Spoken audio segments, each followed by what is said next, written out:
Welcome to Storytimer at Large, Beverly Geros. Beverly Geros was the 16-year-old daughter of Eleanor and Thaddeus F. Jarosz. Beverly was a student at Marymount High School. The Jarosz family lived in Garfield Heights, a suburb of Cleveland, Ohio. Beverly and her younger sister Carol had visited their grandmother that morning. Her 12-year-old sister stayed at their grandmother's house, but Beverly returned home. She made plans with a friend and wanted to meet up with that friend back at her house. Her mother said that she was cautious and wouldn't even open the door for the gas meter reader. Beverly's friend, Barbara Klanowski, arrived at Beverly's house around 1:15 and 1:20, somewhere around that time. She knocked but got no answer. She could hear a radio playing, so she's like, well, somebody has to be home. She went to another door. She knocked at that door as well, but didn't get anyone to come to the door. She did hear a thump. She later described the noise as some sort of a struggle. Barbara left and went home. She later went to another friend's house. They were concerned and called other friends as well, looking for Beverly, trying to figure out where she was at or if she was home, what was going on. Eventually, enough people were concerned that they called Beverly's dad, Thaddeus. He went home to check on Beverly. Sadly, he found her there in her bedroom. She had been murdered.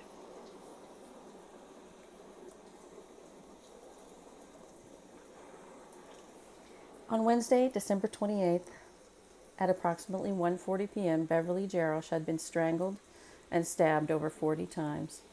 The killing was actually happening, investigators believe, while her friend Barbara was knocking at the door. The killer seems to have used a type of cord similar to clothesline, but more tightly woven. Investigators thought it seemed like the kind found in old window frames.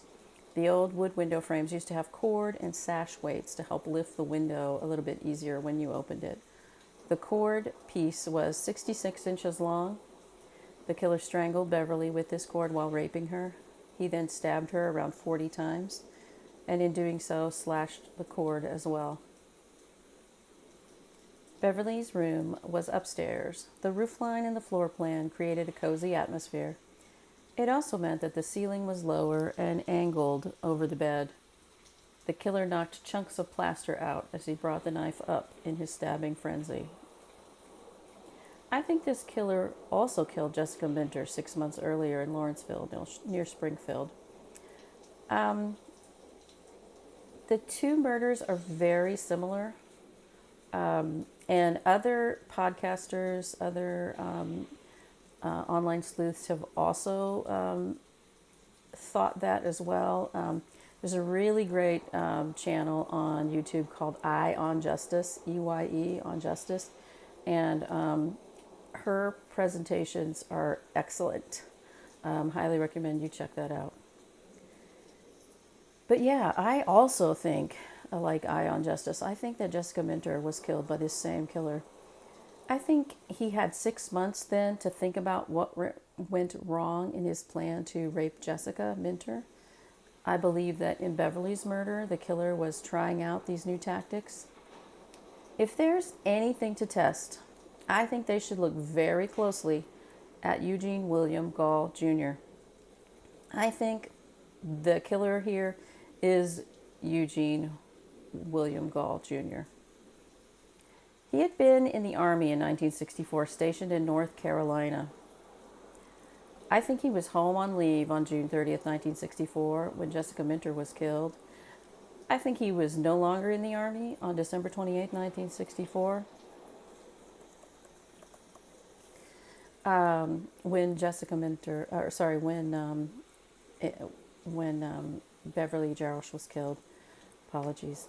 He was no longer in the Army because he had been discharged. The Army felt his peeping Tom problem was not something they could overlook. They even had sent him to spend some time in Portsmouth Receiving Hospital for treatment. This indicates to me that he was probably doing more than just peeping.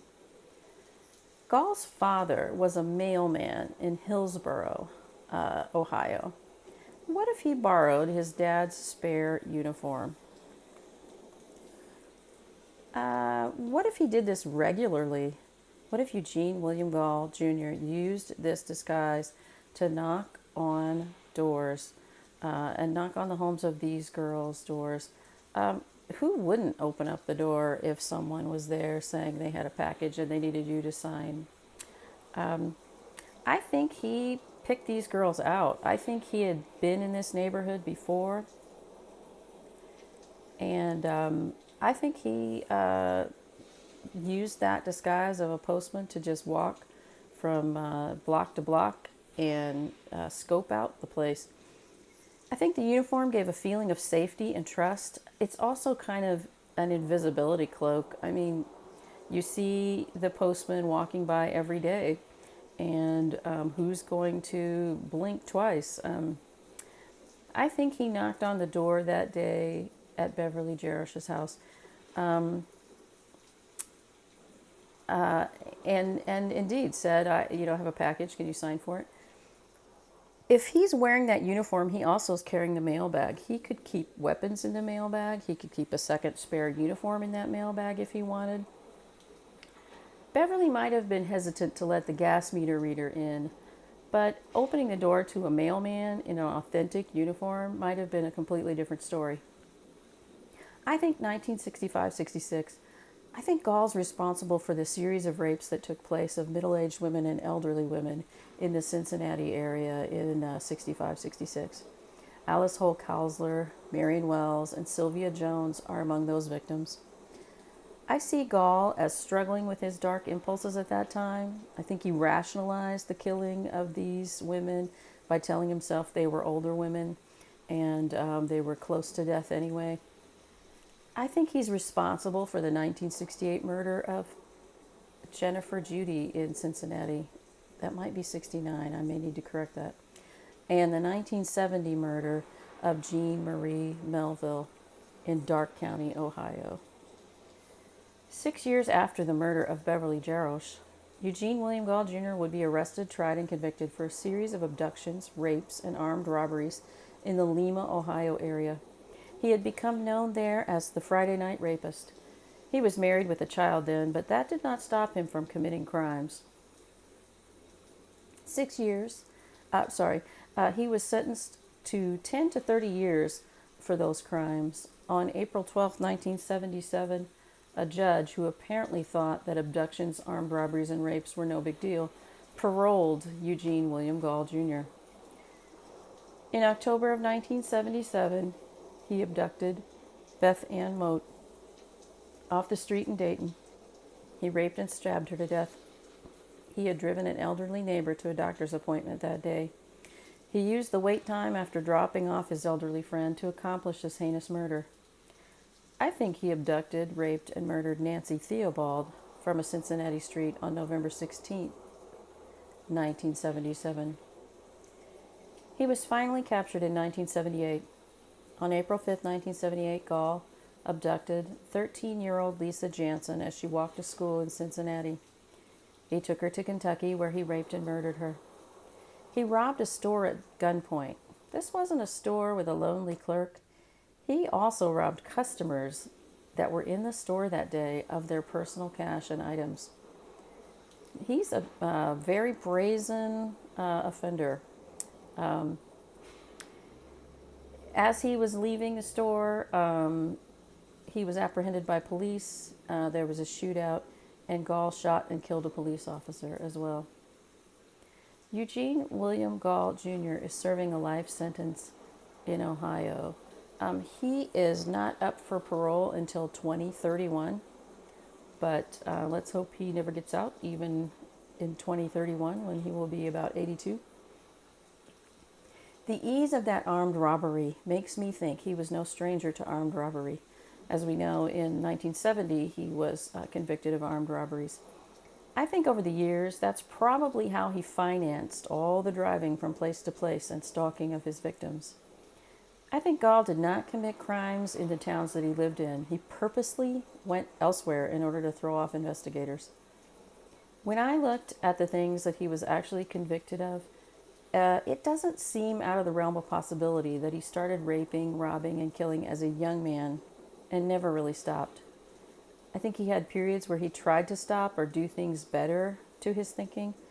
I think he changed strategies over the years when he saw that something was problematic and difficult, and when he thought of a better way in his mind to do it. But I don't think he ever stopped. Beverly Geros had her whole life ahead of her before it was stolen. Beverly deserves justice. Her family have been waiting since 1964 for justice in this case. If you have a tip or information, use the link below. I'll post it in the comments. It's a link to the Ohio Attorney General's Unsolved Cold Case site, and each of the cases on there has its own page. And this one that I'm going to link is going to be specific to Beverly. Rest in peace, Beverly Geros. Remember, if you are interested in true crime and you want to hit the thumbs up button, think of it as thumbs up for justice or thumbs up for solving these cases. Don't think of it as liking something so terrible as this that happened, but think of it as a thumbs up for justice. The more thumbs up we get, the more the videos get shared, and the more that people subscribe, the more attention we can get on these cases. And cases that get attention are cases that get solved. I hope that law enforcement will, if there's anything to test in Beverly Geros's murder, and the video I did right before this one of Jessica Minter, I hope that investigators will test that, looking to compare it to DNA and fingerprints and other things from Eugene William Gaul Jr. I really feel like there's a very strong chance that he was involved in both of these. Thanks for listening.